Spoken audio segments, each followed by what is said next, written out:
More than kind, Mr Speaker. Can I associate myself with the remarks of the Prime Minister and the Leader of the Opposition on Dame Cheryl Gillan and Shirley Williams?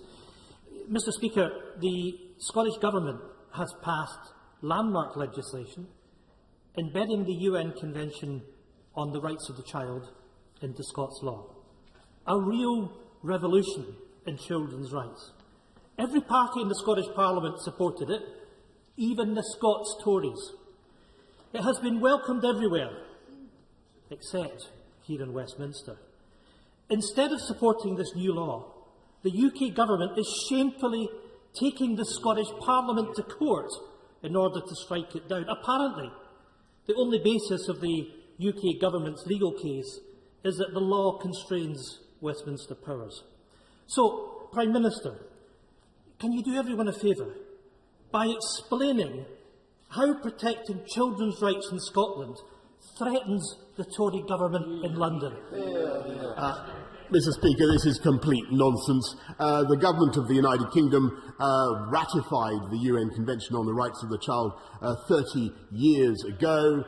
We all support it. It has nothing to do with the rights of vulnerable children, which we all protect. This is simply an attempt by the SNP to stir up constitutional chaos and create another fictitious bone of contention between themselves and the rest of the country. If they really cared about the rights of the child, Mr Speaker, they would do much more to improve education in Scotland, where they are so lamentably failing, Mr Speaker. Ian Blackford.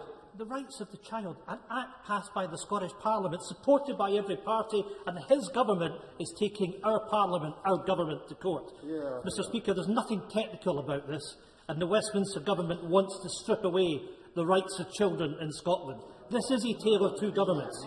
We have an SNP Scottish Government delivering the baby box, doubling the Scottish child payment and providing free school meals to every primary school child. At the same time, this Tory Government is robbing children of their rights in Scotland. Quite simply, Mr Speaker, the SNP Scottish Government has and will continue to work to ensure Scotland is the best place for a child to grow up. This legal challenge threatens that. It is wrong and it is morally repugnant, Prime Minister.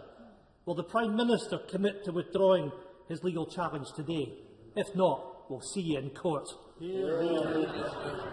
Well, Mr Speaker, the best thing they can do, as I say, for the rights of the child in Scotland is to improve their shameful record on education and to tackle the issues that matter to the people of Scotland, to tackle the tax regime that they put in place, to do better on fighting crime and drug addiction in Scotland.